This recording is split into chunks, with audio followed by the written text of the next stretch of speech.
ਸੋਨੇ ਦੀ ਤਸ਼ਤਰੀ। ਕਿਸੇ ਵੇਲੇ ਇੱਕ ਥਾਂ ਸੀ ਜਿਸ ਦਾ ਨਾਂ ਸੀ ਸੇਰੀ, ਜਿੱਥੇ ਦੋ ਵਪਾਰੀ ਆਏ ਜੋ ਭਾਂਡੇ, ਜ਼ੇਵਰ, ਘੜੇ ਅਤੇ ਹੱਥਾਂ ਨਾਲ ਬਣੇ ਜ਼ੇਵਰ ਵੇਚਦੇ ਸਨ। ਦੋਵਾਂ ਕੋਲ ਵੇਚਣ ਲਈ ਇੱਕੋ ਹੀ ਕਿਸਮ ਦਾ ਮਾਲ ਸੀ। ਉਹਨਾਂ ਨੇ ਸੋਚਿਆ ਕਿ ਇੱਕੋ ਪਿੰਡ ਵਿੱਚ ਇੱਕੋ ਜਿਹਾ ਮਾਲ ਵੇਚ ਕੇ ਉਹ ਕਿਵੇਂ ਚੰਗਾ ਪੈਸਾ ਕਮਾ ਸਕਦੇ ਹਨ। ਓ ਸੁੰਦਰ, ਕਿਵੇਂ ਅਸੀਂ ਇੱਕੋ ਸ਼ੈ ਇੱਕੋ ਹੀ ਬੰਦੇ ਨੂੰ ਵੇਚ ਸਕਦੇ ਹਾਂ? ਜੇ ਉਹ ਤੇਰੇ ਤੋਂ ਖਰੀਦਦੇ ਹਨ ਤਾਂ ਫਿਰ ਉਹ ਦੁਬਾਰਾ ਮੇਰੇ ਤੋਂ ਕਿਉਂ ਖਰੀਦਣਗੇ? ਮੇਰੀ ਦਖਲਅੰਦਾਜ਼ੀ ਲਈ ਮਾਫ ਕਰਨਾ, ਮੇਰੇ ਕੋਲ ਇੱਕ ਤਰਕੀਬ ਹੈ। ਤੁਸੀਂ ਕਿਉਂ ਨਹੀਂ ਇਸ ਸ਼ਹਿਰ ਨੂੰ ਅੱਧਾ ਵੰਡ ਲੈਂਦੇ? ਤੂੰ ਆਪਣਾ ਮਾਲ ਲੈ ਕੇ ਇੱਕ ਅੱਧੇ ਹਿੱਸੇ ਵਿੱਚ ਵੇਚਣ ਲਈ ਜਾ ਅਤੇ ਤੂੰ ਦੂਜੇ ਵਿੱਚ। ਜਦ ਤੁਹਾਡੇ ਵਿੱਚੋਂ ਹਰ ਇੱਕ ਨੇ ਆਪਣਾ ਆਪਣਾ ਇਲਾਕਾ ਮੁਕੰਮਲ ਕਰ ਲਿਆ ਹੋਵੇ ਤਦ ਦੂਜਾ ਵੀ ਉੱਥੇ ਜਾ ਕੇ ਆਪਣੀਆਂ ਚੀਜ਼ਾਂ ਵੇਚੇ। ਇਹ ਤਾਂ ਬਹੁਤ ਦਾਨਿਸ਼ਮੰਦੀ ਭਰੀ ਤਰਕੀਬ ਹੈ। ਸਾਡੀ ਮਦਦ ਕਰਨ ਲਈ ਬਹੁਤ-ਬਹੁਤ ਸ਼ੁਕਰੀਆ। ਇਸ ਤਰ੍ਹਾਂ ਮਹੇਸ਼ ਅਤੇ ਸੁੰਦਰ ਆਪਣੀਆਂ ਵੱਖ-ਵੱਖ ਦਿਸ਼ਾਵਾਂ ਵਿੱਚ ਤੁਰ ਪਏ ਅਤੇ ਉਹ ਪਿੰਡ ਵਾਲਿਆਂ ਨੂੰ ਸੱਦਣ ਲੱਗ ਗਏ। ਭਾਂਡੇ ਅਤੇ ਘੜੇ, ਜ਼ੇਵਰ ਖਰੀਦੋ ਅਤੇ ਆਪਣਾ ਹੁਸਨ ਵਧਾਓ। ਥੋੜੇ ਫਾਸਲੇ ਤੇ ਇੱਕ ਨਿੱਕੀ ਕੁੜੀ ਨੇ ਉਸ ਵੇਚਣ ਵਾਲੇ ਨੂੰ ਹਾਕਾ ਮਾਰਦੇ ਹੋਏ ਸੁਣਿਆ। ਉਹ ਨੱਠਦੀ ਹੋਈ ਅੰਦਰ ਗਈ ਆਪਣੀ ਦਾਦੀ ਨੂੰ ਸੱਦਣ ਲਈ। ਦਾਦੀ ਅੰਮਾ, ਕੋਈ ਬਹੁਤ ਹੀ ਚਮਕੀਲੇ ਜ਼ੇਵਰ ਵੇਚ ਰਿਹਾ ਹੈ, ਮੈਨੂੰ ਵੀ ਖਰੀਦਿਓ ਨਾ ਪਲੀਜ਼ ਦਾਦੀ ਅੰਮਾ। ਓ ਮੇਰੀ ਬੱਚੀ, ਕਾਸ਼ ਮੈਂ ਖਰੀਦ ਸਕਦੀ, ਪਰ ਸਾਡੇ ਕੋਲ ਕੋਈ ਪੈਸਾ ਨਹੀਂ ਹੈ। ਅਸੀਂ ਇਸ ਨੂੰ ਕਿਵੇਂ ਖਰੀਦਾਂਗੇ? ਕੀ ਅਸੀਂ ਉਹ ਬਦਸੂਰਤ ਤਸ਼ਤਰੀ ਨਹੀਂ ਵੇਚ ਸਕਦੇ ਇੱਕ ਬ੍ਰੇਸਲੇਟ ਖਰੀਦਣ ਲਈ? ਓ ਇਹ ਸ਼ੈ, ਇਹ ਤਾਂ ਕਾਲਖ ਨਾਲ ਪੁੱਤੀ ਹੋਈ ਹੈ। ਇਸ ਦੇ ਬਦਲੇ ਕੌਣ ਤੈਨੂੰ ਬ੍ਰੇਸਲੇਟ ਦੇਵੇਗਾ? ਓ ਚਲੋ ਕੋਸ਼ਿਸ਼ ਕਰੀਏ ਦਾਦੀ ਅੰਮਾ, ਚਲੋ ਵੀ। ਠੀਕ ਹੈ, ਕੋਸ਼ਿਸ਼ ਕਰ ਲੈਨੇ ਆ। ਛੇਤੀ ਮਹੇਸ਼ ਉਸ ਨਿੱਕੀ ਕੁੜੀ ਦੇ ਘਰ ਅੱਗੋਂ ਲੰਘਿਆ। ਇੱਥੇ ਆਓ, ਮੈਨੂੰ ਇੱਕ ਬ੍ਰੇਸਲੇਟ ਚਾਹੀਦਾ ਹੈ। ਮਹੇਸ਼ ਨੇ ਉਸ ਨਿੱਕੀ ਕੁੜੀ ਦੇ ਪਾਟੇ ਕੱਪੜੇ ਵੇਖ ਕੇ ਫੈਸਲਾ ਕੀਤਾ ਕਿ ਉਹ ਉਸ ਨੂੰ ਨਜ਼ਰਅੰਦਾਜ਼ ਕਰੇਗਾ। ਮੇਰਾ ਸਮੇਂ ਬਰਬਾਦ ਨਾ ਕਰ ਬੱਚੀ, ਤੂੰ ਇਹ ਨਹੀਂ ਖਰੀਦ ਸਕਦੀ। ਪਰ ਪਹਿਲਾਂ ਤੁਸੀਂ ਮੈਨੂੰ ਇਸ ਦੀ ਕੀਮਤ ਤਾਂ ਦੱਸੋ। ਠੀਕ ਹੈ, ਇਸ ਦੇ ਹੋਣਗੇ 4 ਸਿੱਕੇ। ਮੈਨੂੰ ਉਹ ਦੇ ਦੇ ਅਤੇ ਇਹ ਬ੍ਰੇਸਲੇਟ ਖਰੀਦ ਲੈ। 4 ਸਿੱਕੇ? ਮਾਫ ਕਰਨਾ, ਤੁਹਾਨੂੰ ਦੇਣ ਲਈ ਸਾਡੇ ਕੋਲ ਪੈਸੇ ਨਹੀਂ ਹਨ, ਪਰ ਜੇ ਤੁਸੀਂ ਅੰਦਰ ਤਸ਼ਰੀਫ ਲੈ ਆਓ ਤਾਂ ਮੈਂ ਇਹਦੇ ਸੌਦੇ ਲਈ ਤੁਹਾਨੂੰ ਬਦਲੇ ਵਿੱਚ ਕੁਝ ਦਿਆਂਗੀ। ਓ ਠੀਕ ਹੈ, ਪਰ ਜ਼ਰਾ ਛੇਤੀ ਕਰਨਾ। ਮੈਨੂੰ ਜਾ ਕੇ ਇਹਨਾਂ ਚੀਜ਼ਾਂ ਨੂੰ ਉਹਨਾਂ ਲੋਕਾਂ ਨੂੰ ਵੀ ਵੇਚਣਾ ਹੈ ਜਿਨ੍ਹਾਂ ਕੋਲ ਇਸ ਨੂੰ ਖਰੀਦਣ ਦੇ ਪੈਸੇ ਹਨ। ਘਰ ਦਾ ਹਾਲ ਬਹੁਤ ਮਾੜਾ ਸੀ।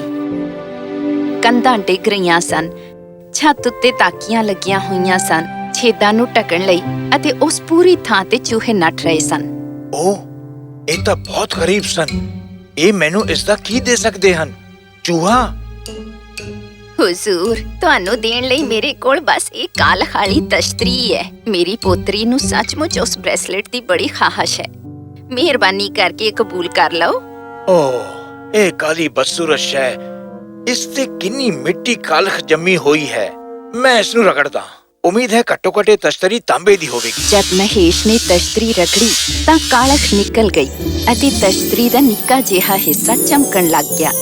ਹਾਂ, ਕੀ? ਇਹ ਇੱਕ ਸੋਨੇ ਦੀ ਤਸ਼ਤਰੀ ਸੀ।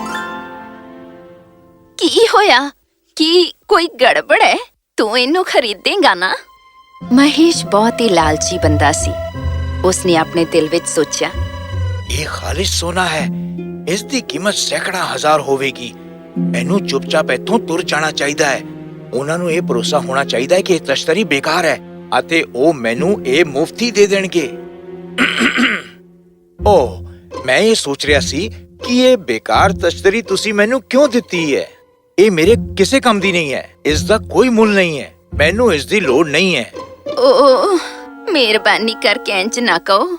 ਇਹ ਸੁਣ ਕੇ ਮੇਰੀ ਪੋਤਰੀ ਦਾ ਦਿਲ ਟੁੱਟ ਜਾਏਗਾ।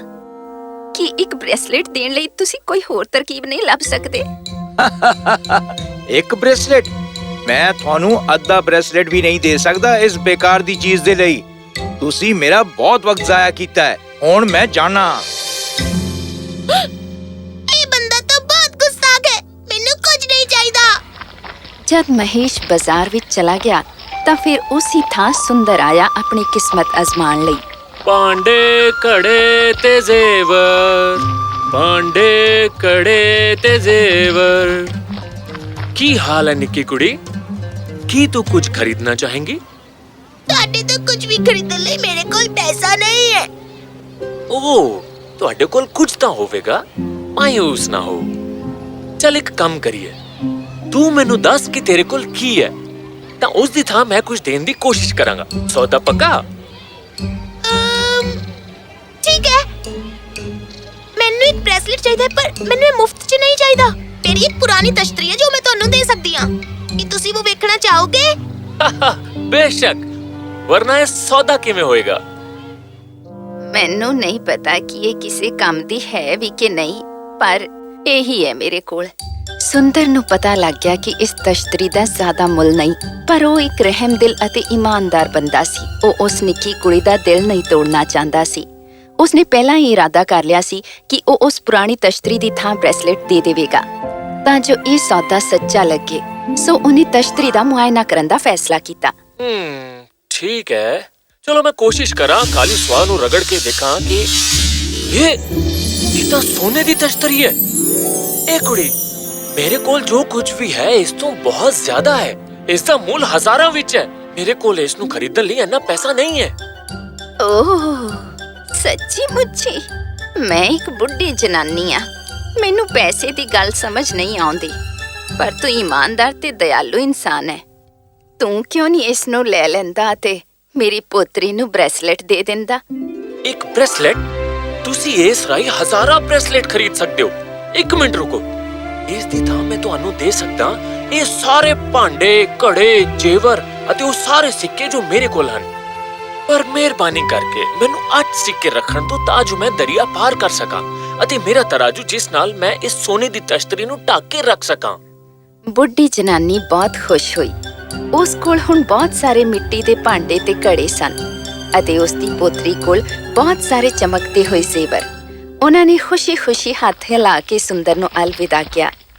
ਸੁੰਦਰ ਵੀ ਬਹੁਤ ਖੁਸ਼ ਸੀ ਸੋਨੇ ਦੀ ਉਹ ਤਸ਼ਤਰੀ ਹਾਸਲ ਕਰਕੇ। ਉਹਨੂੰ ਇਹ ਪਤਾ ਚੱਲ ਗਿਆ ਸੀ ਕਿ ਉਸ ਦੀ ਜ਼ਿੰਦਗੀ ਹੁਣ ਹੋਰ ਬਿਹਤਰ ਹੋਣ ਵਾਲੀ ਹੈ। ਕੁਝ ਫਾਸਲੇ ਤੇ ਮਹੇਸ਼ ਸੀ।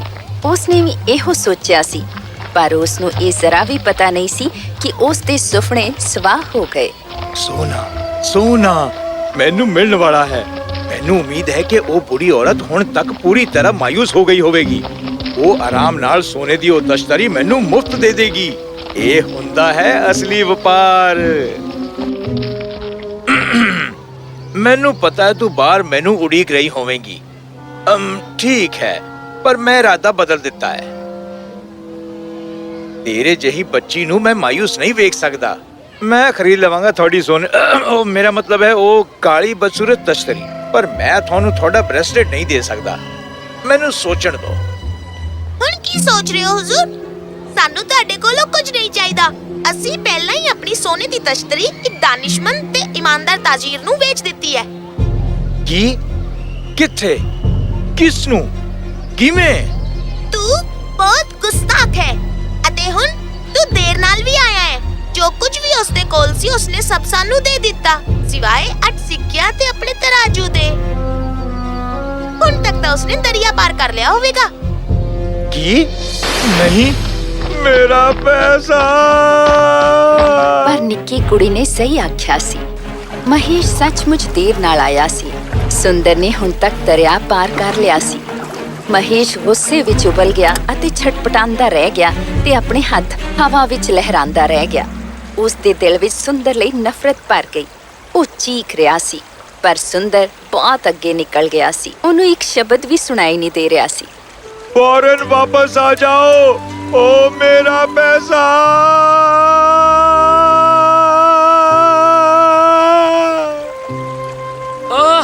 ਉਹ ਤਾਂ ਮਹੇਸ਼ ਹੈ। ਉਹ ਖੁਸ਼ ਹੋ ਕੇ ਉਛਲ ਰਿਹਾ ਹੈ। ਉਹ ਮੈਨੂੰ ਹੱਥ ਹਿਲਾ ਰਿਹਾ ਹੈ। ਸ਼ਾਇਦ ਉਸ ਨੂੰ ਜੋ ਹੋਇਆ ਉਸ ਬਾਰੇ ਇਲਮ ਹੋ ਗਿਆ ਹੋਵੇਗਾ। ਵੇਖੋ ਤਾਂ ਉਹ ਮੇਰੇ ਲਈ ਕਿੰਨਾ ਖੁਸ਼ ਹੈ। ਹੇ, ਸ਼ੁਕਰੀਆ। ਮੈਂ ਵੀ ਬਹੁਤ ਖੁਸ਼ ਹਾਂ। ਹੁਣ ਅਲਵਿਦਾ।